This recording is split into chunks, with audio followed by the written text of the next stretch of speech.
Assalamualaikum Senterian, kembali hadir bersama Senter Indonesia. Nah, hari ini kita berkesempatan untuk live lagi nih. Dalam Center Talks edisi kali ini sudah hadir di studio Center Indonesia mantan kader Partai Demokrat yang memilih mundur dari partai dan berjuang bersama Anies Baswedan. Wow, gimana nih? Kita masih seru banget hari ini ya. Udah pada gak sabar kan semuanya kita mau live bareng sama Kak Marlina. Kak Marlina, terima kasih ya udah hadir menyempatkan waktunya di Center Indonesia. Sama-sama. Gimana kabarnya Kak? Aryo, alhamdulillah baik. Sehat ya? Semangat ya, semangat nih. Harus tetap semangat. Semangat kita hari ini ya. Jadi kegiatannya apa nih? Ya masih soal kerelawanan, kemudian fokus kepada program yang kita jalankan ya. Tentunya masih sekitar pendukungan Pak Anies ya. Jadi lebih ke masyarakat gitu ya? Betul. Grassroots terjun langsung. Iya. Itu lebih ada ini ya Kak, ada lebih hikmat gitu ya. Jadi bertemu banyak orang gitu ya. Kak Marlina, aku boleh nanya-nanya gak nih kira-kira nih? kita nih. Siap. Siap Menjawab ya? Pertanyaan Bella dan Rio.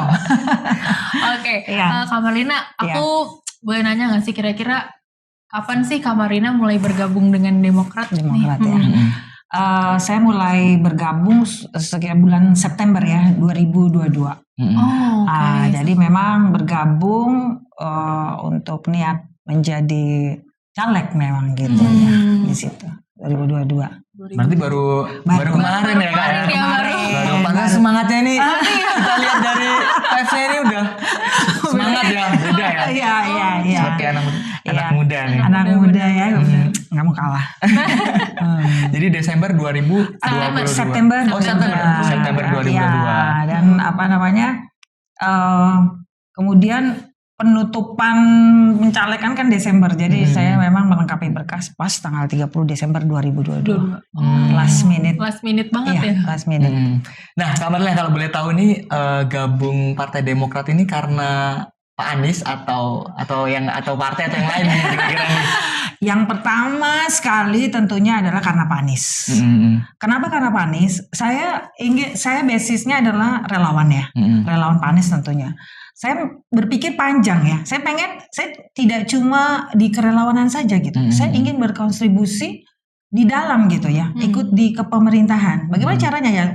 Otomatis saya harus bergabung ke partai. Harus masuk ke dalam harus partai. Masuk ke dalam partai gitu kan. Nah, akhirnya saya memutuskan, wah nih kayaknya tekad nih saya bilangin. Saya nggak bilang sama relawan lain. Pokoknya saya punya jalan sendiri. Saya harus cara mendukung saya. Pak Anies ini out of the box menurut saya. Iya dong. Iya, benar. Karena pada saat itu basis seorang relawan dia akan terlalu fokus ke relawan saja kan gitu kan. Jadi saya pikir nih saya nggak mau bilang siapa-siapa. Saya pengen pokoknya saya masuk. Saya pengen ke tingkat yang lebih tinggi lagi istilahnya mendukung Pak Anies di Dewan gitu kan. Nah, akhirnya saya putuskan oke, kalau gitu Demokrat saja gitu. Saya masuk gitu kan dengan membawa semangat tentunya nomor satu Pak Anies. Iya. Berarti dari bawah bisa, dari atas pun bisa juga ya. Jadi Kamu cerdas. Satu pikiran ya. Udah dapat nih. Udah memang seperti itu. Jadi kan kita fleksibel ya. Iya benar. Jadi kalau relawan kan bersuara. Kemudian seperti yang pesan Pak Anies, kita relawan apa sih? Kan dukungan. Jadi terus memberikan informasi tentang Pak Anies dan segala macam. Tapi kalau misalnya udah mau bertindak kemudian mendukung kebijaksanaan yang lebih tinggi lagi ya tentu nggak bisa hanya setingkat relawan kan. Harus ada di partai yang akhirnya kita bisa mengambil kebijakan. Kita usahakan untuk kalau kita maju ke Dewan kan harus lewat partai ya. Kecuali DPD ya. Nah seperti itu. Saya memikirnya sih gitu ya. Agak kerenan dikit. Keren juga nih kalau Keren nih, boleh digoreng nih ya. Diaplikasikan juga bisa. Kamu kalah sama caleg-caleg muda. Betul. Gitu ya. Anyway nih Kak, kenapa Demokrat? Kenapa nggak Nasdem atau PKS? Nah itu ya. Ini pertanyaannya. Abis saya nggak kenal sih sama Nasdem dan PKS. No. Jadi kenapa Demokrat? Saya pertama memang lebih banyak kenal dengan teman-teman yang ada di Demokrat. Jadi tentunya pembicaraan soal Demokrat saja lebih banyak gitu ya. Dan tentunya akan lebih nyaman jika kita banyak lebih kenal kan di situ aja. Jadi saya pikir oke, saya di Demokrat dan teman-teman yang ada di Demokrat ini kan teman-teman yang hebat-hebat menurut saya. Dan saya banyak belajar dari teman-teman dari Demokrat dan saya sangat menghormati dan menghargai teman-teman di Demokrat. Jadi saya memilih Demokrat Oke. sebagai kendaraan. Betul. Tapi gini kabarnya, kemarin sempat kaget nggak sih ada Demokrat ini memilih keluar dari koalisi perubahan gitu? Kan ada idiom ya, politik is full of surprises. Betul. Ya kan, selalu banyak kejadian di dalam politik ya. Tentunya sangat kaget karena kayaknya ini nggak ada radar gitu ya. Satu cepat, kedua nggak ada radar si A, si B, si D gitu kan. Nggak ada kan, semuanya mengarah kepada satu orang ini. Tiba-tiba memilih ini gitu kan. Itu memang kaget luar biasa tentunya.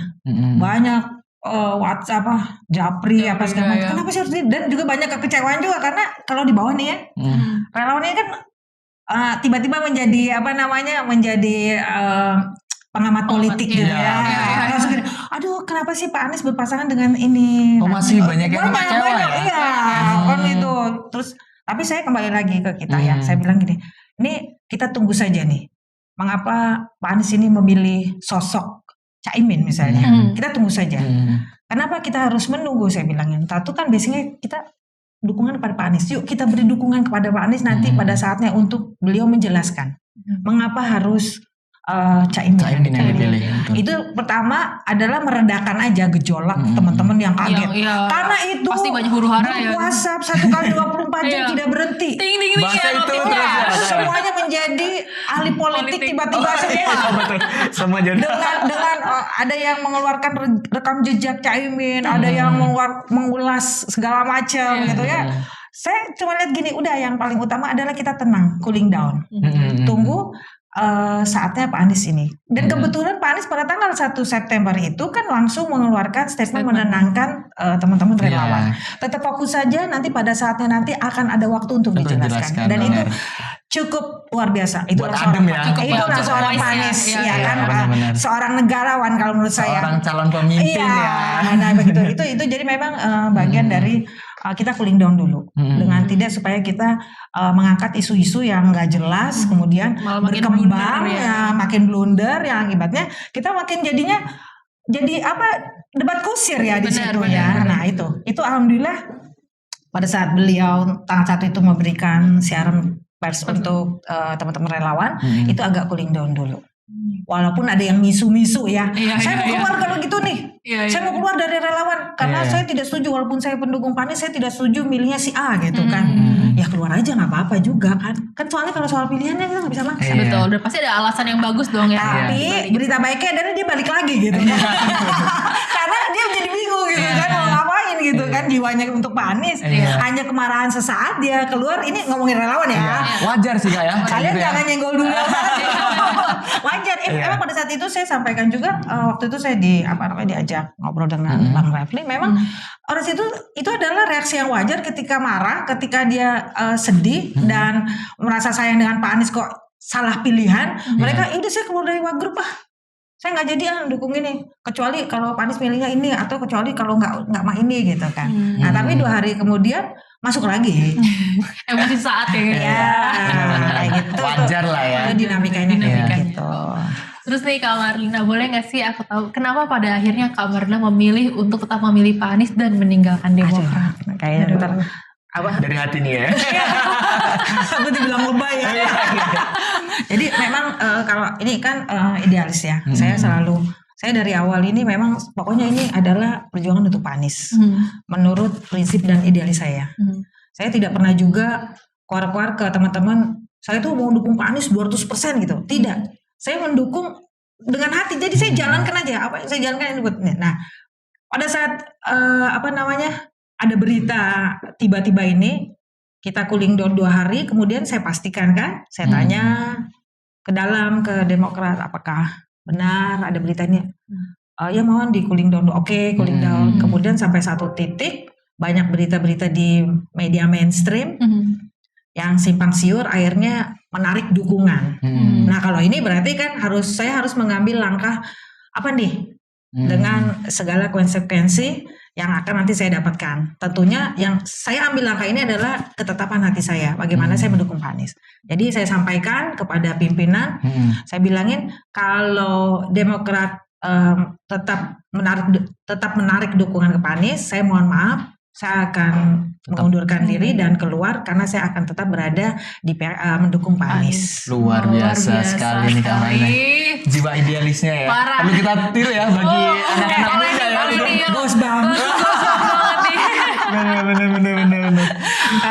Jadi emang itu bukan lebay ya. Kita memang harus memilih. Kita memang harus memilih dan saya sangat menghargai partai memilih seperti itu. Dan ini bukan soal mencintai buta lah tidak, itu memang bagian dari perjalanan yang seperti juga Pak Anies akhirnya memilih Caimin itu kan udah yang harus dipikirkan matang ya. Jadi saya rasa itu. Kak Marlina, jadi gini kalau boleh tahu nih, untuk pencalekannya itu jadinya mundur atau ingin join ke Nasdem, PKB atau PKS nih? Kita jadi penasaran ya, Penasaran nih, kita penasaran. Sebenarnya ada tergelitik juga ya. karena kan maksudnya gini, kan sampai masuk 22 September, kemudian kan saya udah melalui BIMTEK, konsolidasi yang sudah diberikan Partai Demokrat untuk para calon bacalek ini kan. Jadi setelah selesai ada proses yang sudah saya jalankan. Seperti saya turun ke dapil, membentuk tim ses, kemudian ada arahan-arahan dari partai untuk yang harus dikerjakan seperti spanduk, kemudian bertemu dengan komunitas warga setiap RTW itu kan sudah dijalankan. Itu effort saya yang sudah saya lakukan untuk Demokrat. Dan itu it's work gitu. Jadi udah berjalan, udah kalau menurut aku sih aku udah optimis banget gitu ya. Udah dengan orang yang baru seperti aku. Aku boleh dong bangga di sini, udah keren banget gitu ya. Iyalah ya. Ya kan biasanya udah jalan, udah masuk ya. Jadi gini, masuk ke setiap RT RW, ke gang-gang sempit, menemui warga, menemui bapak-bapak, ibu-ibu, mendengarkan apa itu yang bukan hal yang mudah ya, kayak. Bukan. Jadi memang saya nggak pernah ya. Maksudnya gini, buat saya sendiri aja itu sesuatu yang baru. Kemudian saya harus supaya badan saya sehat, menyiapkan waktu dan tenaga dan teman-teman bagaimana mengkoordinasi supaya itu kan berjalan lancar. Hampir tiap malam loh. Tiap malam nih bapak-bapak jadi Ba'da Isya ya. Kalau bapak-bapak habis sholat Isya ngumpul. Nah itu malam ini di RT 2 di kelurahan dan kecamatan misalnya Pesanggerahan. Kan saya dapil 7 hanya 5 gitu ya. RT ini kan misalnya ada 12 RT. Itu giliran. Nanti setiap Sabtu Minggu. Yang hari berapa bulan tuh? Jadi dari mulai Februari setelah BIMTEK sampai sekarang, jadi udah hampir 4 bulan saya udah menjalankan itu. Wow, luar biasa. Ya tempel-tempel koyo juga dong pulang. Soalnya kan gini lucu ya. Jadi maksudnya gini loh, saya bahagia gini, ternyata warga ini yang menginginkan perubahan kan banyak. Tapi dia kan pertamanya melihat seorang Ibu Marlina nih, saya percaya kepada Ibu Marlina untuk menyampaikan aspirasi saya dengan kendaraan Demokrat. Jadi ada yang memang senang juga dengan Demokrat, ada yang juga senang dengan Ibu Marlina ini gitu kan. Nah, terus mereka cerita udah diberi waktu hanya 2 jam sampai jam 11 nggak kelar-kelar itu bapak-bapak nongkrong ngobrolin soal perubahan. Antusiasnya tinggi sekali ya. Nah, tentunya adalah siapa yang menjadi presidennya kan gitu. Siapa yang akan membawa perubahan di negara ini. Dan karena seorang sosok Anies Baswedan ini yang membuat diskusi ini tidak berhenti-berhenti gitu loh. Mereka ngeliat gini, saya lahir dan besar di Jakarta. Bapak-bapak ini juga lahir dan besar di Jakarta. Mereka tentu KTP-nya dari lahir. Tahu perubahan di Jakarta. Dari jalan gang yang rusak, jadi jalannya enak, terus kemudian kampungnya jadi cerah ya kan. Nah itu kan dia merasakan. Jadi diskusi tentang perubahan yang nanti akan calonnya adalah Pak Anies itu kan gak berhenti-berhenti.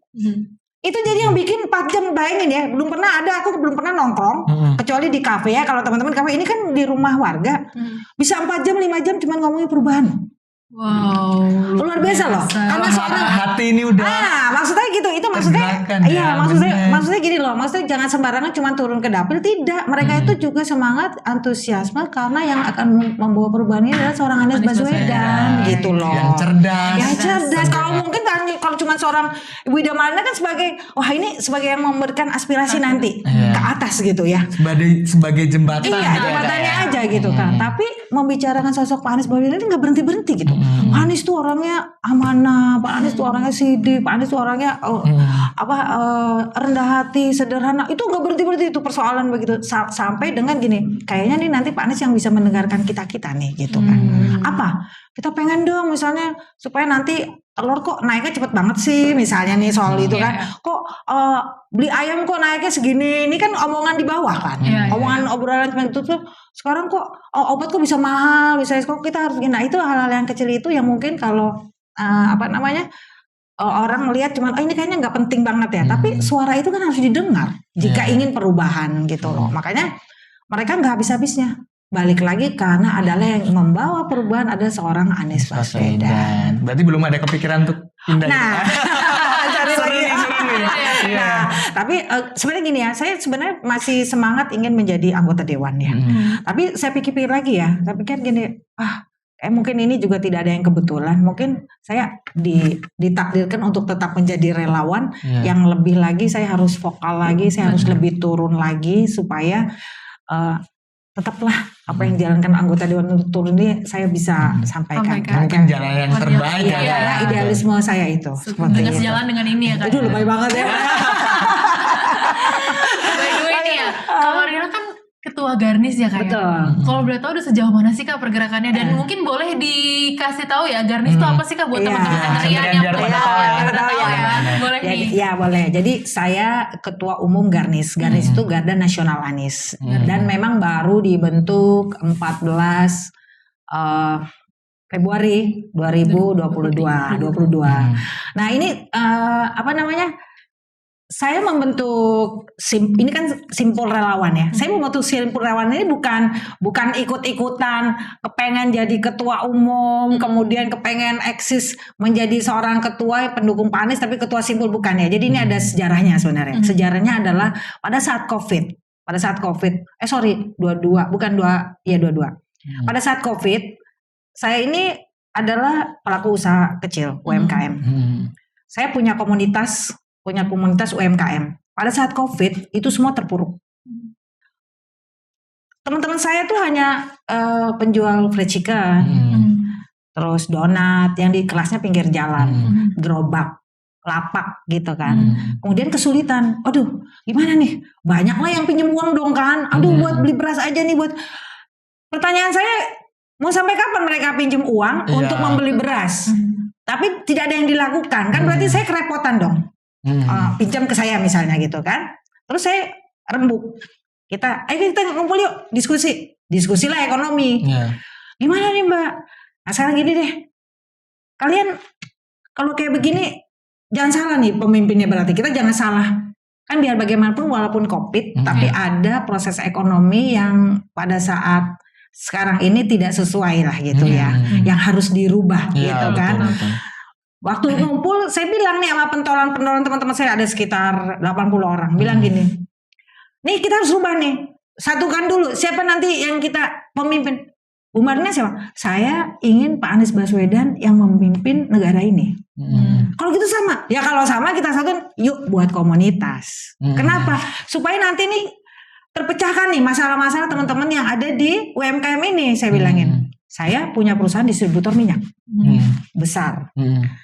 Harga dari saya distributor sampai ke pelanggan, inget nggak waktu minyak harganya bisa mencapai 56.000? Iya, itu luar biasa. Ya. Itu saya kayak mendadak. Oh iya. Nggak, maksud saya gini, betapa gap antara dari distributor sampai ke itu kan luas sekali. Ini siapa yang merasakan kesusahan ini? Kan teman-teman UMKM yang jual fried chicken, jual donat, terlalu mahal. karena mereka bahan utamanya adalah minyak goreng.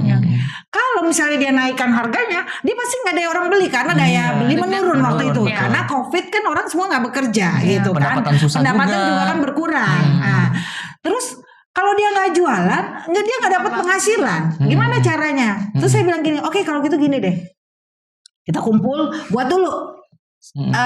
Kita buat dulu simpul relawan.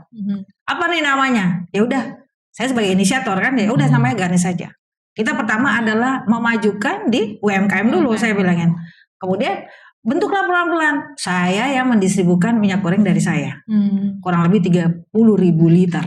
dengan harga setengahnya. Wow. Jadi maksud aku ya kita nggak kaleng-kaleng juga loh mikirnya gitu loh. Tapi saya bukannya mau, ini kan sebenarnya tugas pemerintah ya, bagaimana kan bisa menolong nih teman-teman UMKM ini ya. Tapi kan karena ini adalah komunitas saya, apa yang bisa saya lakukan. Jadi saya sebenarnya nggak rugi juga saya menjual minyak goreng, tapi memang dibatasi dengan aturan-aturan yang dibuat oleh pemerintah saat itu yang sebenarnya merugikan distributor dan teman-teman ini gitu. Tapi di situ saya ada lihat celah, oke lah saya nggak ngambil untung, break even aja di harga sekian. Setengahnya. Beli 30.000. Misalnya dia hidup dengan harga hanya, kemudian jualannya hanya dinaikkan 1.000 sampai 1.500 perak loh. Itu udah sangat.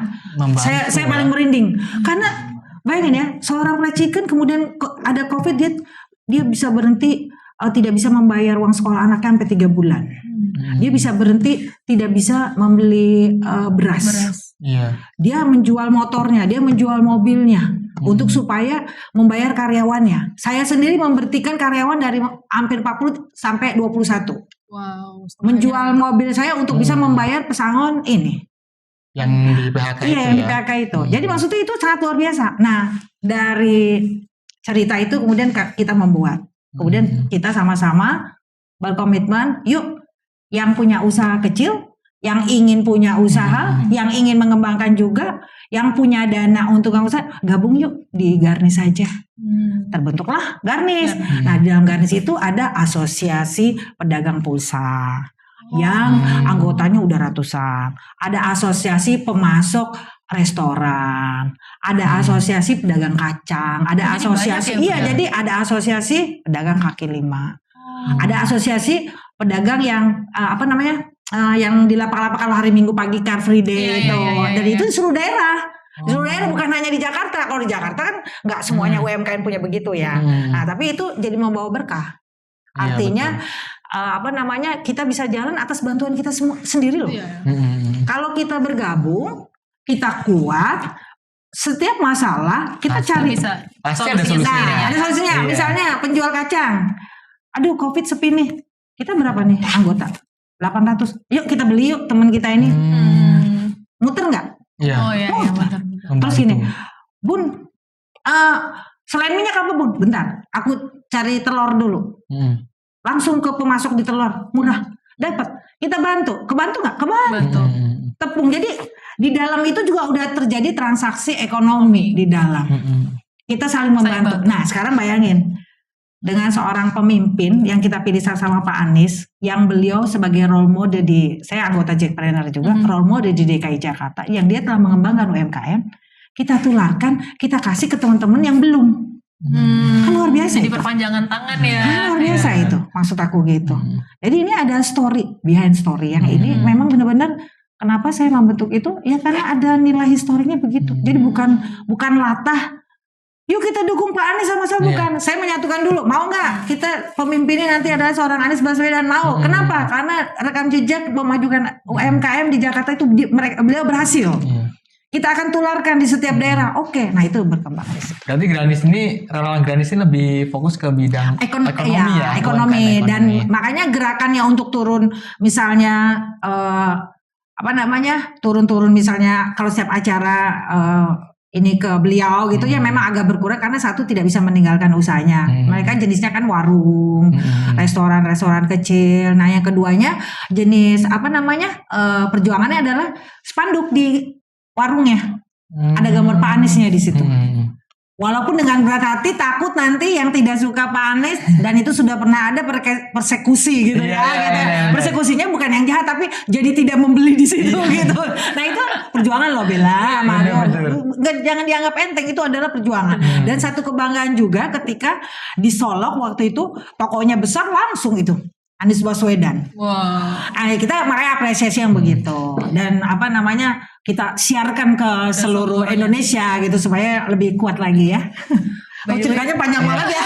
Keren banget ya. Keren banget loh, biar teman-teman pada tahu semua nih ada sejarah historikal terbentuknya Garnis, Garnis bidang apa ya kan, melakukan apa. Sekarang jadi kita udah tahu ya dan tercerahkan tentunya. Ada sedikit Terima kasih Kak Marlina loh. Anyway nih Kak, aku boleh nanya gak sih? Menurut Kak Marlina nih, sosok seorang Anies Baswedan itu seperti apa sih di mata Kak Marlina ya? Di mata Kak Marlina Gue sendiri. takut lebay lagi. Karena kan kalau ibu-ibu tuh kan melihat dari sisi personnya sama dari sisi beliau di luar ya, seperti prestasi segala macam. Tapi kalau saya dari pertama ngelihat beliau adalah seorang intelektual muda ya. Karena di umur 36 beliau sudah mendapat gelar doktor. 38 tahun beliau sudah menjadi rektor muda. Itu satu. Saya senang banget dengan orang pintar. Karena kalau orang pintar ngobrolnya tuh nyambung. Artinya segala persoalan jika didiskusikan, orang pintar tuh mencari solusi. Yes. Tidak menyalahkan gitu kan. Dan itu yang sangat dibutuhkan oleh negara ini. Jadi memang saya udah punya idealis soal bagaimana Indonesia ini harus berubah gitu ya. Menjadi lebih baik. Bukan berarti sebelumnya tidak baik. Menjadi lebih baik. Yang kurang baik Kemudian yang kedua, sosok Pak Anies itu adalah, ini ngomongnya jadi agak ini ya, adalah sosok pemimpin yang komplit ya. Yang bisa dan meyakinkan kita untuk membawa Indonesia ke perubahan. Tentunya perubahan lebih baik. Tapi bukan berarti kita tidak tidak bisa menerima apa yang harus diteruskan karena sudah menjadi baik gitu ya. Nah itu saya pikir itu sih. Kalau lebih detail-detailnya seperti biasa Pak Anies tuh malah senyum, apalagi kalau ibu-ibu selalu teriak, minta foto dong sama Pak Gubernur ganteng gitu kan. Tapi kalau saya ngomong begitu kayaknya saya kurang cocok banget. Tapi itu memang sifat-sifat Pak Anies yang memang disukai oleh warga ya. Mereka turun, Pak Anies, jika Pak Anies turun kalau udah salim tangan tuh katanya nggak bisa tidur, tangannya nggak dicuci. Ada relawan saya tuh posternya Pak Anies dibawa tidur, tempelin di kamarnya. Ada loh, ini bukan lebay di daerah nih. Aduh ini katanya di Bogor bukan di Bogor, di Banten, di Lebak. Ini begitu minta dong posternya Pak Anies. Kalau nggak cetakin, boleh cetakin. Oh nggak ditaruh di kamar, nggak diturun-turunin. Jadi dia ngelihat mulu posternya Pak Anies, dia udah membawa. Jadi kayak vitamin gitu. Luar biasa. Ini maksudnya bukan sesuatu yang lebay, tapi begitulah jadi idola ya. Kalau idola kan begitu ya. Betul. Nah, mereka juga jadi idola juga. Saya udah pernah turun ke teman-teman yang di daerah juga, bukan semata-mata cinta buta kok. Cinta nyata ya. Iya, karena memang harus ada alasan dong. Betul. Dan jangan salah ya, relawan dan warga itu sekarang udah kritis. Bukan mentang-mentang, nih saya kasih minyak goreng, nanti pokoknya pilih Pak Anies ya, udah nggak laku begitu. Udah nggak laku. Jadi, berarti maaf gak ya Motong, berarti Kak Marlina ini tahu tentang Pak Anies sejak kapan nih?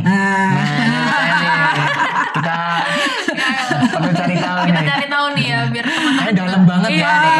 Kamu kayak udah kayak kenal banget gitu ya. Ya memang kalau taunya Pak Anies itu waktu pemilihan gubernur ya. Pemilihan gubernur, saya sebelumnya nggak tahu nih sosok Pak Anies itu siapa. Jadi memang cari tahu, memang dari Google saya cari tahu siapa sih Pak Anies kok sampai dia ikut pemilihan gubernur, siapa sih? Kan waktu itu kan lawannya soalnya Mas AHY dari Demokrat gitu kan. Kemudian siapa namanya bekas wakil kan Pak Basuki kan itu ya, bekas wakilnya Pak Jokowi gitu kan. Nah ini sosok Pak Anies itu siapa sih gitu kan. Kayaknya nggak populer banget tadinya saya menutup sebelah mata enggak. Kayaknya biasa-biasa aja gitu kan. Nah udah lama-lama kok nih rame banget sih, riuh banget sih pemilihan gubernur aja yang biasanya zaman dulu voke apa segala macam.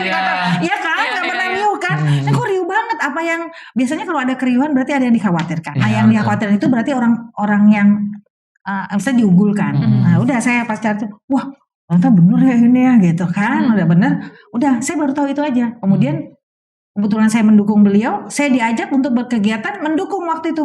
Tidak ada saya ketemu Pak Anies dalam pilgub tuh, saya belum pernah ketemu Pak Anies. Belum. Sama sekali Nggak sama sekali. Foto-fotoan nggak pernah. Saliman nggak pernah saya. Bener sumpah demi Allah tuh. Peace gitu. Jadi berkegiatan aja. Waktu itu saya membantu untuk menggerakkan ibu-ibu khususnya di kelurahan dengan senam-senamnya untuk bagaimana memperkenalkan, mensosialisasikan Pak Anies. Dan saya sebenarnya bukan orang yang membicarakan Pak Aniesnya, tapi ada dari teman-teman yang relawan khusus yang Pak Anies itu yang membicarakan. Saya hanya menghimpun ibu-ibu untuk ikut di acara itu. Tapi itu masif gitu loh. Hampir setiap Sabtu Minggu kita bikin acara begitu gitu kan. Tapi imagine loh, saya nggak pernah salim-salim sama Pak Anies. Luar biasa kamarnya ya. Ada tapi tak terlihat ya. Ada tapi tak terlihat. Kayaknya kesannya kayak nggak butuh banget gitu ya.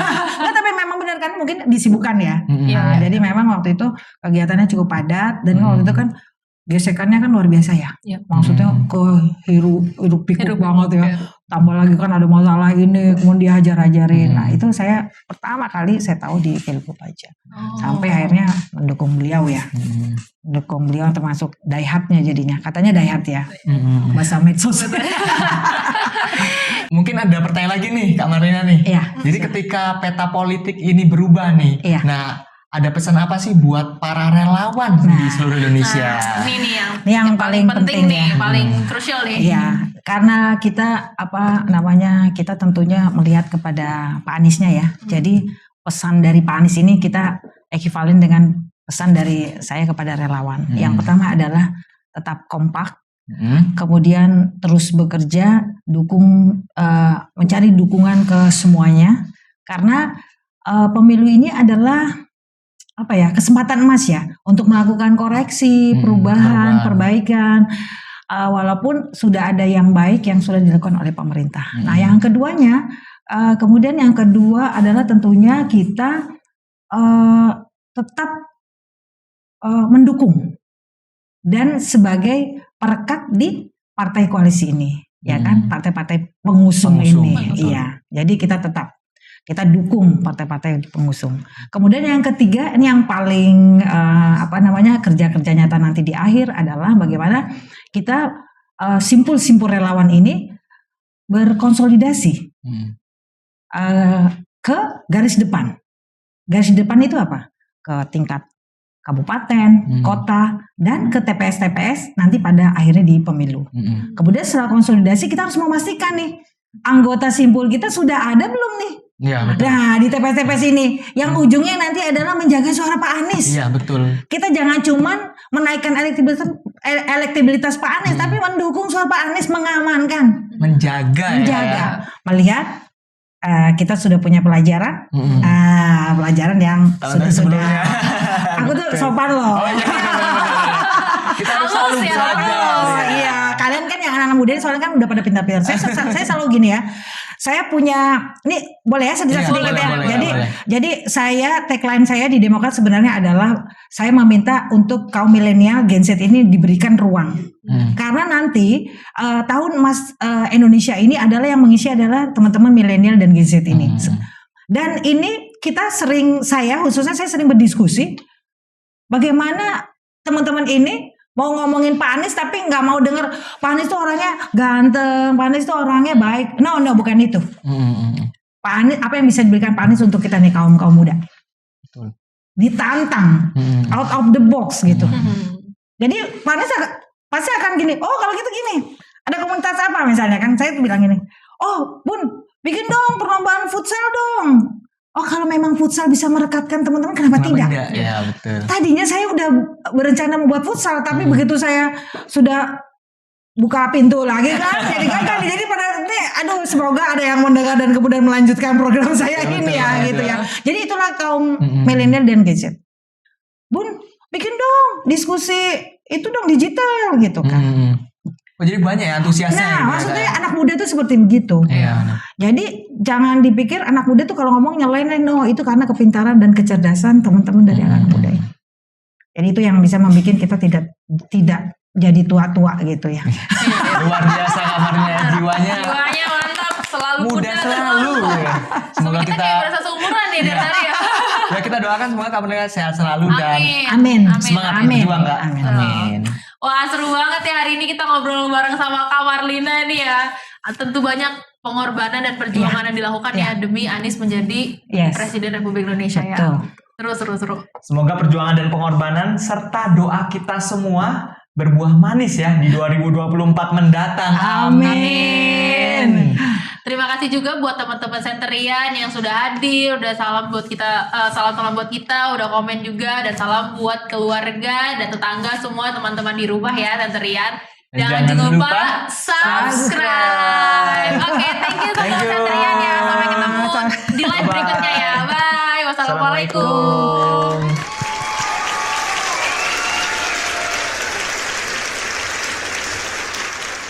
Assalamualaikum Senterian. Center Indonesia bakal giveaway buku lagi nih. Anies dalam Politik Pemberitaan Media. Bakal kami bagikan setelah subscriber kami sudah mencapai 75.000 subscriber ya. Tetap subscribe dan ajak yang lain juga. Dan pastinya terus nyalakan sentermu untuk menuju Indonesia lebih maju dan lebih adil.